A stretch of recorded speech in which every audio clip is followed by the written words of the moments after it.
Hi అండి, BSS రుచులకు స్వాగతం అండి. ఈరోజు నేను బెండకాయ కూటు కారంతో కూర వండుతానండి. ధనియాల కారం అని కూడా అనొచ్చండి. దీన్ని అలాగే పిలుస్తారండి. అప్పుడు పూర్వకాలంలో దీన్ని కూటు పొడి అనేవారు. ధనియాలు కొబ్బరి కలిపిన కారం అండి. అది చూపిస్తాను. దానికి కావాల్సిన పదార్థాలు. నేను ఒక 1/2 కేజీ బెండకాయలు తీసుకున్నానండి. ఇదిగోండి, తరిగి శుభ్రంగా కడిగి ఆరబెట్టుకొని పెట్టుకున్నానండి. జిగురు ఉండకూడదు. ఇదిగోండి, పచ్చి కొబ్బరి వేస్తున్నానండి నేను. ఎందుకంటే ఎండు కొబ్బరి అయితే టేస్ట్ ఇంకో రకంగా ఉంటుందండి. ఆ కారం 15 రోజుల కంటే ఎక్కువ నిల్వ ఉండదండి. ఇది అప్పటికప్పుడు కొట్టేసుకుని చేసేసుకోవచ్చండి. ఇది అందుకని పచ్చి కొబ్బరి వేస్తున్నాను నేను. ఇదిగోండి, ఈ 4 వెల్లుల్లి రెబ్బలు. ఇదిగోండి, ఈ మాత్రం ఎండుమిరపకాయలు పడతాయండి. ఎందుకంటే కొబ్బరి, ధనియాలు అవి ఉంటాయి కదండి. అందుకని ఈ మిరపకాయలు పట్టేస్తాయండి. ఇదిగోండి, దానికి కావాల్సిన ధనియాలు, జీలకర్ర, మెంతులు, ఆవాలు, పసుపు, పచ్చిశనగపప్పు, మినపప్పు అక్కర్లేదండి, వేయక్కర్లేదు. దీన్ని ఎలా వండాలో చూపిస్తాను. స్టవ్ వెలిగించుకుందామండి. స్టవ్ కొంచెం వేడెక్కాక దీంట్లో ఉత్తి మూకుట్లోనే మనం మిరపకాయలు, ధనియాలు ఇవన్నీ వేగించుకోవాలండి. ఉత్తి మూకుట్లోనే వేగాలి.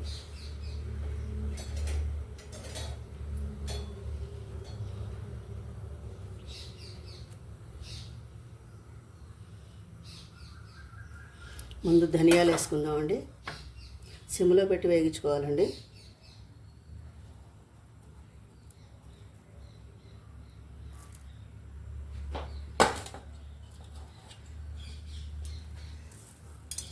ఇదిగోండి, 1/2 కేజీకి 1 స్పూన్ ధనియాలండి. ఇంకో 1/2 స్పూన్ వేస్తున్నానండి.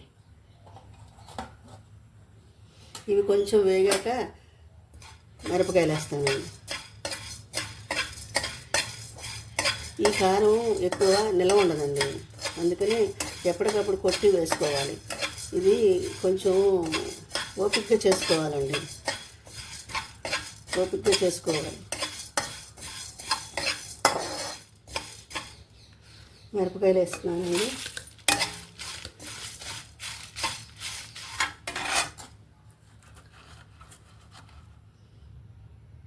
ఒక 1/2 స్పూన్ జీలకర్ర, ఒక 1/2 స్పూన్ ఆవాలు, ఒక 1/2 స్పూన్ కంటే తక్కువ మెంతులు,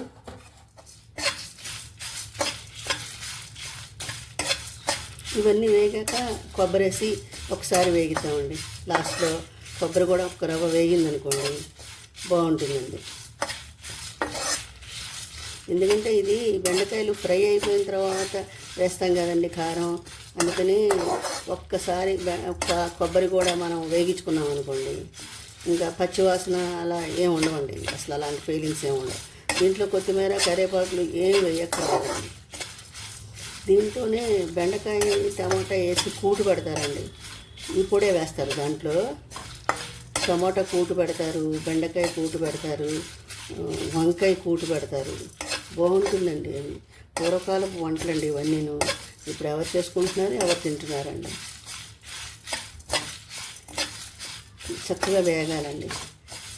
దీంట్లోనే ఉప్పు వేసేసి మిక్సీ పట్టేసుకుందామండి. ఒకసారి వేసేసామనుకోండి, బెండకాయలు వేగాక ఈ కారం వేస్తే సరిపోతుంది.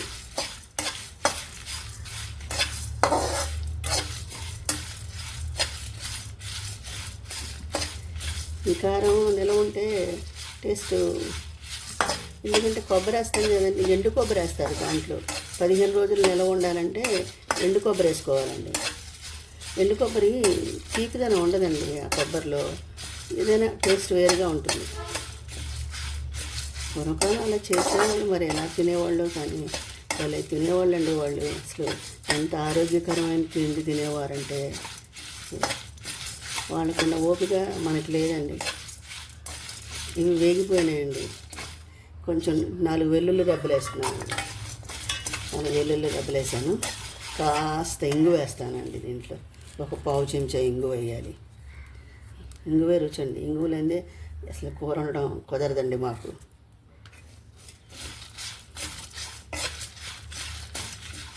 ఇప్పుడు కొబ్బరి వేస్తానండి. కొంచెం వేగితే కొబ్బరి బాగుంటుందండి. చూసారా ఎలా వేగుతుందో. ఈ టేస్ట్ ఎలా ఉంటుందంటే అసలు మాటలతో చెప్పలేమండి.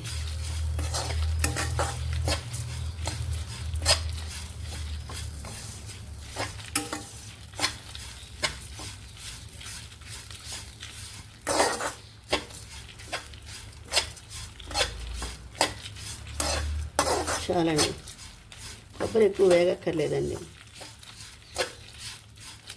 ఇప్పుడు ఈ వేడి చల్లారేదాకా కూడా మగ్గుతుంది కదండి కొబ్బరి, అది చాలండి. ఇప్పుడు మనం వేగించింది ఆ చల్లారే వరకు ఉన్న వేడి చాలండి కొబ్బరికి. చాలు, తీసేస్తానండి ఇది. ఇప్పుడు నూనె పోసుకుందామండి. బెండకాయలు వేగించుకోవాలి. నేను ఫ్రై చేస్తున్నానండి, కూటు చేయట్లేదు. కూటు అనుకోండి, బెండకాయ ముచ్చుకలు తీసేసి కాయ పడంగానే కొంచెం జిగురు లేకుండా ఉత్తి మూకుట్లో వేగించుకోవాలి. నేను ఫ్రై చేస్తున్నానండి, కూటు పొడేసి ఫ్రై చేస్తున్నాను. అందుకని చిన్న చిన్న ముక్కలు తరిగానండి.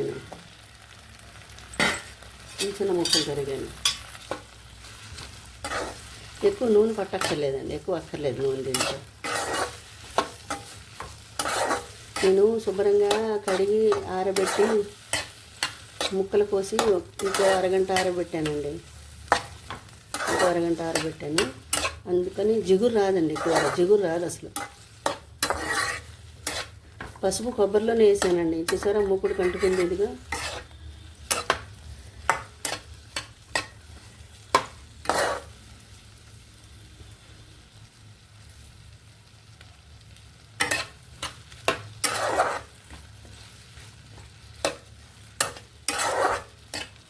ఇది ఒక్క నిమిషం మూత పెడదామండి. మూత అట్ల కాడ నుంచి పెట్టాలండి, ఆవిరి బయటికి వెళ్ళిపోవాలి, ముక్కలు ఫ్రై అవ్వాలి. సిమ్లో పెట్టి చేసుకోవాలండి. ఇది కొంచెం వేగాక చూపిస్తానండి, ఒకసారి చూద్దామండి.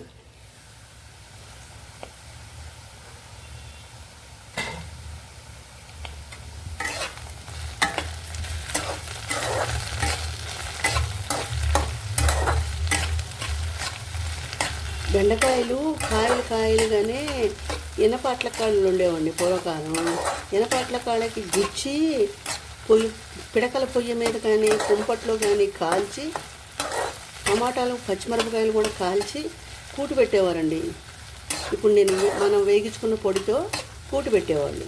చాలా బాగుండేదండి. అప్పట్లో అలా తినేసేవాళ్ళు. ఇప్పుడు మనం తినలేము. ఇంత లాంగ్ ప్రాసెస్ కర్రీస్ వండుకునే అంత టైం ఎక్కడుందండి ఎవరికైనా. పిడకల మీద కాల్చేవాళ్ళండి, కుంపట్లో కాల్చేవాళ్ళు. కాల్చేసి చక్కగా చల్లారాక మొత్తం బెండకాయల్ని, కొన్ని బెండకాయలు పిసికేసి కొన్ని బెండకాయలు కాయలుగానే ఉంచేసి కూటు పెట్టేవాళ్ళు. ఇంకోసారి పెట్టి చూపిస్తానండి, అది కూడా నేను స్టవ్ మీద కాలుస్తానండి. నేను స్టవ్ మీద కాల్చి చూపిస్తాను మీకు. ఇప్పుడు కాల్చుకునేవి వచ్చినాయి కదండి స్టవ్ మీద కాల్చేసేవి, అది పెట్టి కాల్చి చేసి చూపిస్తానండి. అది ఇంకా కొంచెం లాంగ్ ప్రాసెస్ అండి. అందుకని ముందు ఇది చేద్దామని చేస్తున్నానండి. ఎప్పటికప్పుడు కొట్టుకోవాలండి కూటు పొడి, ఎప్పటికప్పుడు. ఎందుకంటే అది నిలవ ఉండదండి. మెయిన్ కావాల్సింది దానికి కొబ్బరి, కొంచెం దాల్చిన చెక్క. నేను దాల్చిన చెక్క పొడేస్తానండి. దాల్చిన చెక్క లేదు నా దగ్గర, అందుబాటులో లేదు. పొడి ఉందండి, దీంట్లోనే పొడి డైరెక్ట్గా పొడేసేస్తాను. ఇవి వేగాక కొబ్బరి పొడితో పాటు దాల్చిన చెక్క పొడి కూడా వేస్తాను.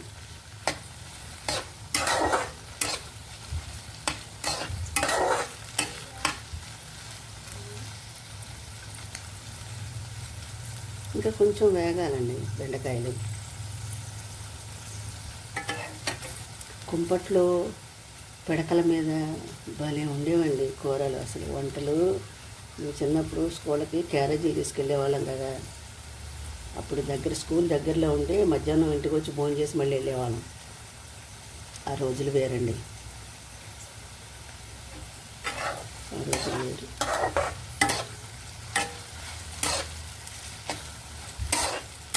కంపల్సరీ క్యారేజీలు పట్టుకెళ్ళాలి అనే రూల్స్ ఏమి లేవండి ఆ రోజుల్లో. స్కూల్ దగ్గరగా ఉంటే మధ్యాహ్నం ఇంటికి వచ్చి భోజనం చేసేవాళ్ళం. అప్పుడు ఈ స్టవ్లు అప్పుడు తక్కువగా ఉండేవండి, స్టవ్లు, గ్యాస్ స్టవ్లు.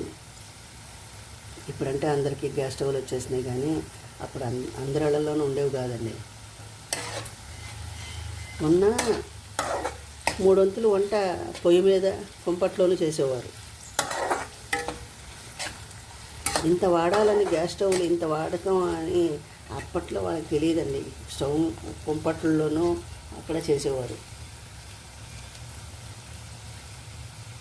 ఒక నిమిషం మూత పెడదామండి, కొంచెం మగ్గాక చూపిస్తానండి. దీంట్లో కొంచెం చింతపండు నీళ్ళు పోయాలండి. నేను ఇందాక మీకు చింతపండు నీళ్ళు చూపించడం మర్చిపోయానండి, సారీ.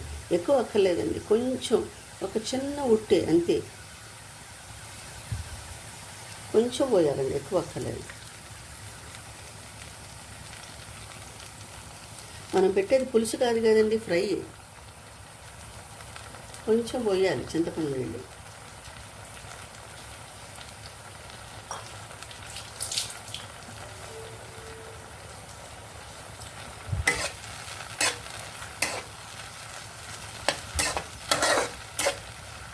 నేను కూటుపొడిలోనే ఉప్పు వేసేసానండి.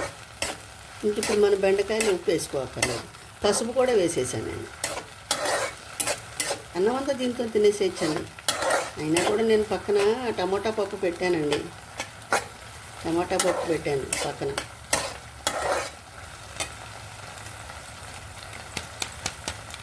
ఇదిగోండి కూటుపొడి.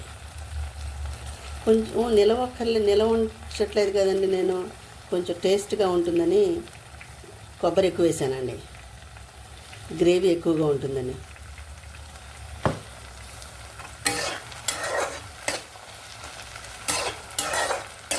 ఒక్కసారి మూత పెడదామండి. ఆ చింతపండు నీళ్ళు కొంచెం ఎగిరిపోవాలి. ఒకసారి చూద్దామండి. మగ్గిపోయిందండి, చూడండి ఎంత బాగా మగ్గిపోయినాయో. జిగురు లేవు, ఎక్కడ జిగురు లేవండి. ఇప్పుడు ఈ పొడి వేసేద్దామండి.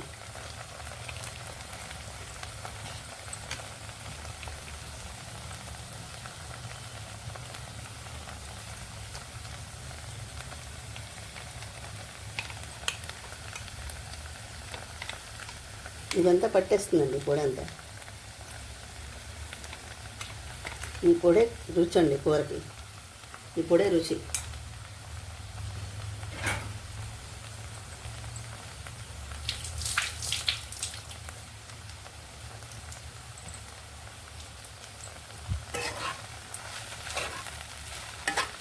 దీన్ని ధనియాలు, కొబ్బరి, కారం ఫ్రై అంటారు, లేదంటే కూటు ఫ్రై, బెండకాయ కూటు ఫ్రై.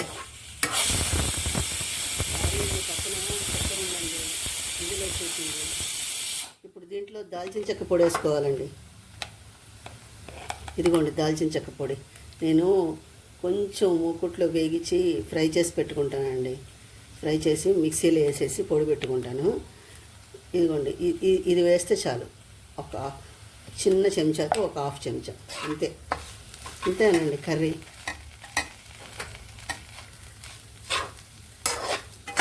చూడండి ఎంత బాగుందో.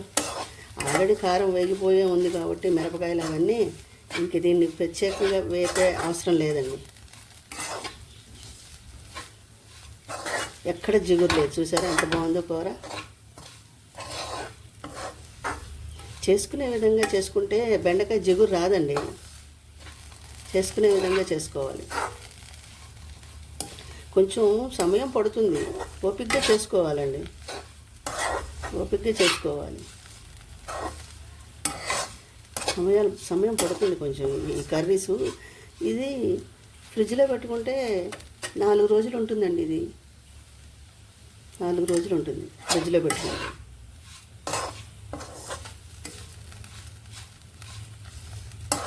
కొబ్బరి మూలంగా 4 రోజులు ఉంటుంది. లేదంటే ఈ ఫ్రై ధనియాల కారం ఒకటే వేస్తుంటే, ఎండు కొబ్బరి వేసుకుని ఉంటే ఇంకో 2 రోజులు ఎక్స్ట్రా ఉంటుంది.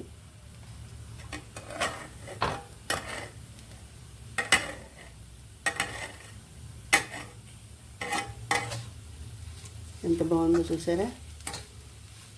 మీరు కూడా ట్రై చేస్తారా? ఇంట్లో అన్నీ వేసామండి, అన్ని ఫ్లేవర్స్ ఉన్నాయి. ఇంకా దీంట్లో కొత్తిమీర కరివేపాకు అసలు ఆ ఫ్లేవర్ అక్కర్లేదండి, అస్సలు అక్కర్లేదు. ఇదే ఫ్లేవర్తో తినాలి ఈ కూరని. అయిపోయిందండి ఇది. ఇంకా సర్వింగ్ బౌల్లోకి తీసుకుని చూపిస్తానండి మీకు. అదిగోండి కర్రీ ఫ్రై చూడండి ఎంత బాగుందో. మీరు కూడా ఒకసారి ట్రై చేయండి. నా ఛానల్ని సపోర్ట్ చేయండి. నా డివోషనల్ ఛానల్ కూడా ఉందండి, దాన్ని డిస్క్రిప్షన్ బాక్స్లో ఇస్తానండి లింకు. దాన్ని కూడా సపోర్ట్ చేయండి, లైక్ చేయండి, షేర్ చేయండి, సబ్స్క్రైబ్ చేయండి. మళ్ళీ ఇంకో వంటకంతో కలుస్తానండి. బాయ్.